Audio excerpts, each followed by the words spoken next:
What's up, y'all? Hey, hold on. Don't even worry about all that. Don't even worry about all that. Hey, what's up, y'all? It's Mark Supreme, Rap Politics. We back with another one. And we got a super dope dude lined up for y'all today. But first, of course, I got to get to my folks. First of all, Sherman, shout out to them. They are still hiring if you need a job. Look, ain't no reason why you ain't working at this point. If you need a job, ain't no reason why you ain't working. And Sherman's one of the best spots in the P to work at because they paying that top dollar and they giving you that top ability to recruit your way to the top. So shout out to them. And also huge shout to Illinois American Water. Got the best tap in town. You already know what that is. So shout out to them as well. Appreciate y'all tuning in. So today we got a dude that I've interviewed a couple times when he was doing his stand-up, and then he was in the middle of season 1, and now he just wrapped season 2, and it's available for y'all to watch right now on Hulu. One of the funniest dudes I ever came across on one of the funniest shows and one of the most insightful shows that y'all gonna come across too. We got comedian and actor and MC and host and barber on the low, but we ain't gonna talk about that till later. But we got T Murph. T Murph, was good? What up, bro? How you feeling? What's happening, dog? What's happening? What's happening?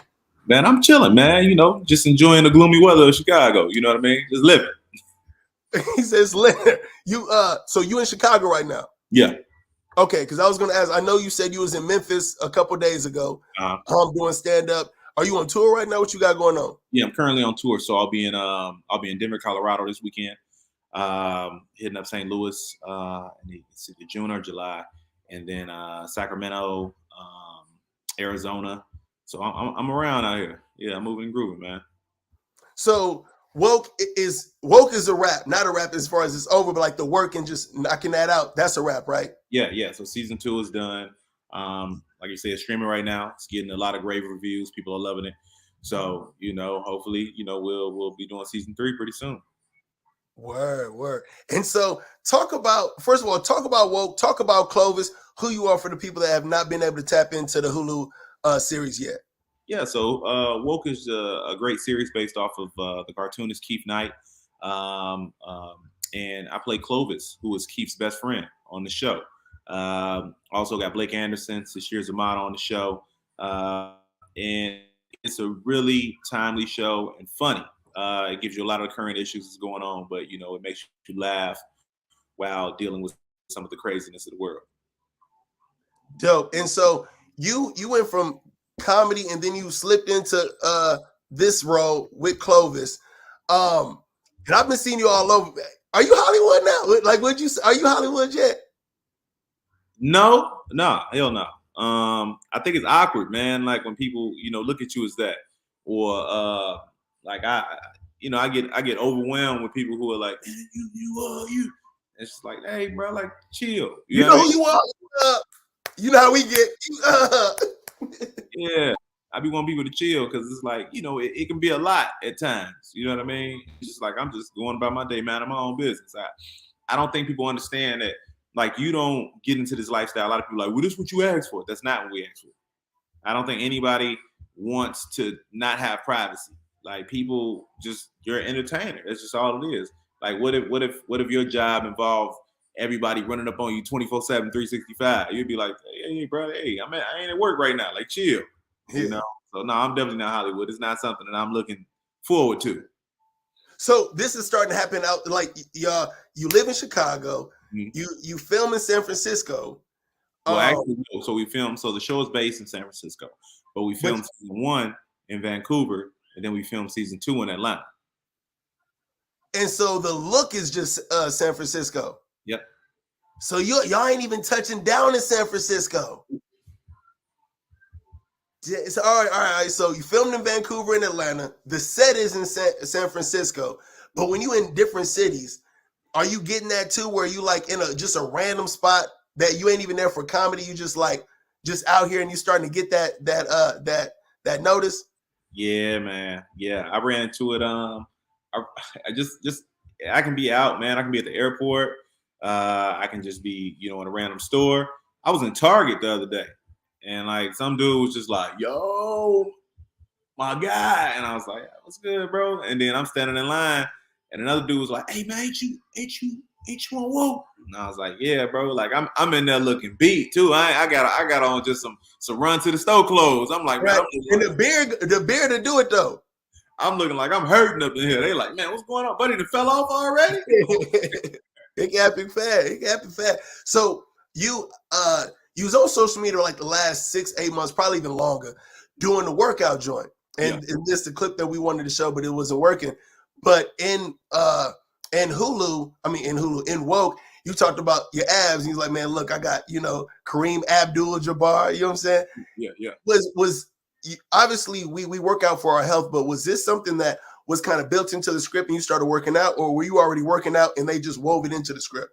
Yeah, so I was already working out. The pandemic happened right after we wrapped season 1. So, I was on the heavier side, bro, and I wasn't going. So I really just started putting the work in, day and night, got my diet together, and was just outside of my crib. And we got a park right next door. So I was next door at the park, just going in, doing high intensity training outside, 15, 20, 30 minutes a day. And then it just kind of progressed into, me getting a trainer, then me hitting the gym. And now it's just a daily thing that I do. Every day I'm in the gym. And so they just wove that into the script. Yep. So they saw I was posting progress pics showing, hey, I lost this much weight. Hey, I'm doing this. Hey, just motivating people along the way, because I got, followers, and I got people that look to me for, motivation or anything that they could be, utilizing within their life. So, sometimes it's just comedy. Sometimes it's like, all right, man, I want to be healthy and I don't know how to do that. And so it's like, I can show you what I did along the way to kind of help you, figure out your path. So as I was doing that, the writers were watching, and the creators, and they started, pitching it in the writers' room. Like, we think Clovis should come back, with this, post-pandemic body, and it worked out.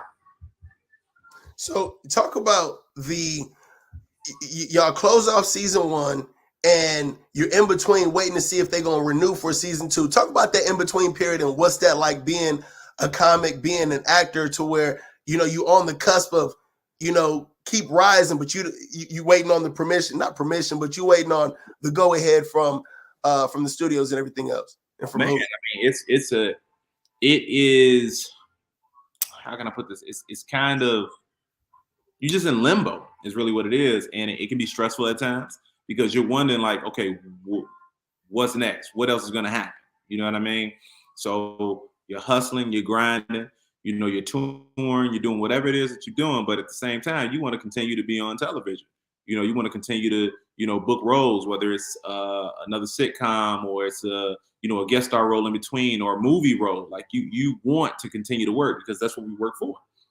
Comedians work in order to break into television, and then television therefore helps you sell more tickets to be able to fill up the theaters and the auditoriums and the arenas at some point. So that's what we want. We want that. It's just a grind of getting it. So yeah, it's a stressful time waiting on that pickup. And have you noticed the residual impact of being on Woke? Like when you go to the shows, or when you set up a show, when you do your own thing, are you noticing it in ticket sales, or just the vibe when you get there? Do you feel like you out here? Yeah, no, definitely. I mean, so I did a show. We did a premiere for Woke at the Laugh Factory. Not even a premiere, but it was just they did like the screener for the trailer, and then they had me go up after that, and like the audience lost it. And it was like, oh, that's crazy. You know what I mean? Like, people really watch the show, and then afterwards want to take pictures. People want autographs. People want to stand and talk to you, and then people want to know how you got in the industry and how they can get it. It's a lot. So yeah, I definitely see it. So season 1, and I'm like midway through season 2, but I know season 1 was about Keith kind of realizing that he black for real. Like, he didn't really have that much resistance when he was coming up, and now he's in this environment, and obviously it's taking place right around the beginning of the pandemic, to where I'm sure the writers and everybody else felt some of the racial tension that was going on in real life. And so that kind of plays off of that. And then he wakes up and he realizes, like, man, I'm black. And you, Clovis, being the realist, like, bro, you been black. Like, what you talking about? Like, I'm black now. Like, no, I've been black. You've been black too. What is, for the people that haven't got on to season 2 yet, what should they anticipate, and what's the difference? And without giving too much away, what kind of plays out for season 2? Season 2 is now, about Keith trying to figure out activism, and then the financial aspect of that, how much, big corporations play when it comes to activism and how they try to sway, you and your followers or your supporters with money. So it's a lot that comes with it. There's always two paths depending on whatever it is that you choose. And so Keith has to figure out which path he's going to take. What parallels have you, as being T. Murph and Clovis, what parallels have you found in real life versus what the writers have cooked up for y'all actually on set? There's an episode where I have an issue with a family member, and that episode there was really close to me. And there were a lot of similarities that happened in that episode. I'm not going to give too much away, but if you haven't seen it, definitely, I believe it's episode 3.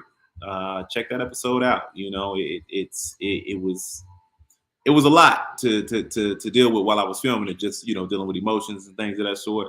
But yeah, that particular episode, when it comes to family and the role that they play in your life and kind of how you're raised, it can be a little bit much. And in that same vein, what can people take away from Woke that you want people to take away from Woke when they watch it? I want people just to understand that Black folks aren't just talking, right? A lot of people look at us as, oh man, y'all gonna keep bringing it up. Y'all gonna keep talking about slavery. Y'all gonna keep talking about racism. Y'all gonna keep, But when you have other ethnicities of people, other groups of people, nobody questions them when they say, never forget. When we bring up 9/11, never forget. When we bring up slavery, or we bring up racism, or we bring up injustice, or we bring up how we're being marginalized, nobody wants to pay attention. So as a Black man in this country, I want people to really pay attention to that. And for the average white person that just happens to click on Woke, why should they watch it? Because it's a funny show. And I mean, you got Lamorne Morris, who plays Keith Knight, who was a part of one of the biggest shows of the last decade. New Girl, that's an amazing show that is going crazy. Also, you got Blake Anderson from Workaholics, who you can't cut on Comedy Central without seeing Workaholics on there. Hey, listen, Workaholics is different. That's different. That's easily one of the funniest shows out there. Yeah. What's been the hardest part about your journey getting to where you, like you say, you ain't Hollywood, but you Slight? They looking at you though. They looking at you though. Hardest part of my journey, man, is just maintaining a normal lifestyle while still trying to tour and perform and read auditions and create and make sure I hit the gym and eat right. It's a lot to get to in one day, because of course your family wants to spend time with you. Of course your wife wants to see you, but at the same time, I got to get out here and make this paper. Because I got a house to pay for, I got kids to put through college, so I got a lot of things on my plate. And so we know you got a show tonight, so we know you got to go soon, but we can't let you go first before we hit the lightning round. We got to holler at you about the Oscars. Yeah. You was at the Oscars. Talk about the Oscars. Man, it was an amazing show, man. It was an amazing show. A lot of great wins. Shout out to everybody that won. I mean, it was a very memorable night. That's what I can say about that. All right, Colonel. Hey, look, did you hear it? Did you hear it? Did you hear it? I ain't hear nothing. I'm deaf in one ear a little bit. You know what I mean? One of my ears don't really work too well, so I ain't hear nothing. Did you see it? Man, they call me Stevie Wonder. I ain't really saying too much of nothing. You know what I'm talking about? And so how else can we get it? Look, so for people, do you think people have overreacted about this? Oh, definitely. I mean, I put it like this. I don't feel like Chris Rock should have been hit, right, at any point in time. But I also don't feel like Will Smith should be, put on the chopping block because he's been the nicest dude for the last 30 years. So that's what a lot of people don't understand. I mean, when you're the nicest guy and you let everything roll off your shoulder, at some point, and everybody keep attacking you and talking stuff and harassing you, you're gonna lash out. you know. And like I say, this is somebody that has been the nicest person for 30 years. So it's like, if we can cancel Will Smith, then who can't get canceled? Who? You know Do what you I think mean? about that in the back of your head as far as like seeing that play out and knowing that you want to get into this, that you're in this comedic space and you're starting to not go Hollywood, but you know, you out there, you know what I'm saying? Like, do you think about when you get up on stage, it's like now, you know, before woke, I could just fire because I'm just out here trying to get it. But now I got something to protect and maintain. You see what happened to Will Smith. Do you think about that? And what goes through your mind when you consider that? No, as a comedian, I'm gonna say what needs to be said. That's just me. You know what I mean? I'm gonna speak my truth. And as long as I can make it funny, I don't feel like there's anything wrong with it. So I'm always going to tackle taboo subjects and subjects that people feel uncomfortable with, just because that's me. You know what I mean? I've gone on stage and done jokes about any and everything, and I'm not gonna stop doing that just because, you know, somebody might be a little sensitive in the audience. That ain't got nothing to do with me.